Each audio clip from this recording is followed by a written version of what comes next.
The debate that went on within the Jedi Order in regards to how evolved the Jedi should be with one entity such as the Republic had many divided, as some thought the Jedi should be more assertive so they could push their agenda, while others thought the Jedi were straying away from their core beliefs initially established years ago as they found themselves serving the Republic. Qui-Gon Jinn was one of the Jedi Masters that found himself serving the Force rather than the Republic, but he could not fully commit down this path as he found himself compromising at times to appease the High Jedi Council. But there was one Jedi who formed such a strong connection with the Force that allowed her to do what Qui-Gon could not. The near-human female Jedi Master Fay lived during the last centuries of the Galactic Republic. A Force sensitive, she passed the Jedi trials and became a Jedi Knight, after which she felt the Force was calling to her to lead a nomadic life away from the core. After attaining the rank of Jedi Master, she decided to leave the Jedi Temple on Coruscant and refused to take a Padawan, choosing instead to roam the galaxy wherever the Force guided her. She had an intensely strong connection with the Force, which allowed her to retain a youthful appearance. She was one of the several legendary wandering Jedi Masters whose exploits were known throughout the Jedi Order. Throughout the following centuries, she rarely had reason to travel back to the galactic capital, preferring to go where she felt she was needed. As time passed, Fay was seen less and less on Coruscant. Her exploits in the far corners of the galaxy soon took on a legendary status among many Jedi students. However, a number of the old masters knew that the legends were actually real, and they paid close attention when reports were received from far-flung planets of deeds done by a mysterious Jedi matching Fay's description. Her time in the field, whether it was on the most remote rural planets or those closer to the core, helped save thousands of lives.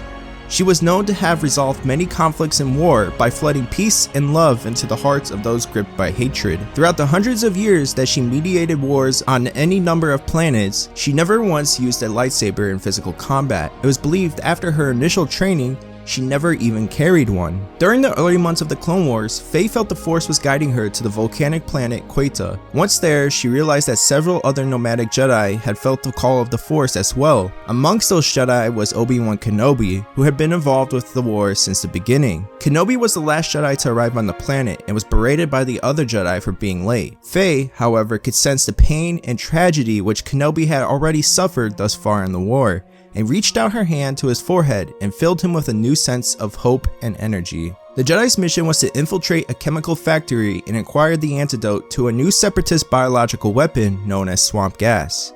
However, the search came to an abrupt halt when Fay and the others encountered the dark acolyte Asajj Ventress and the bounty hunter Dirge. Immediately, Dirge caused a huge explosion, and the ensuing fight saw the bounty hunter kill each Jedi one by one, besides for Fay and Kenobi. After witnessing the death of the Jedi, Fay realized that Ventress was trying to escape with the antidote. To stop her, Fay used the Force to hurl debris and broken glass at the fleeing Ventress, causing her to falter due to her wounds. Ventress would then try to crush Fay's heart with the Force.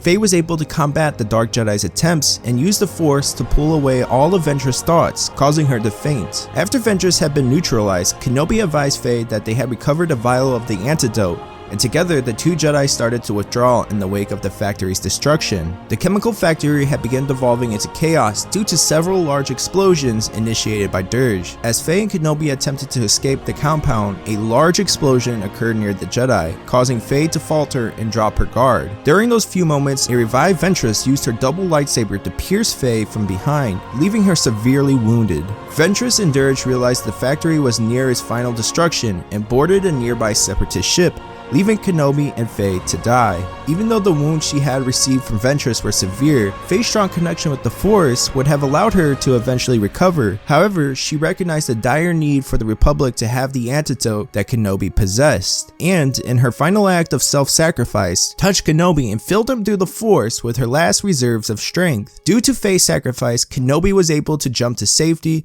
and ultimately escape the planet to bring the antidote back to the Jedi Temple on Coruscant.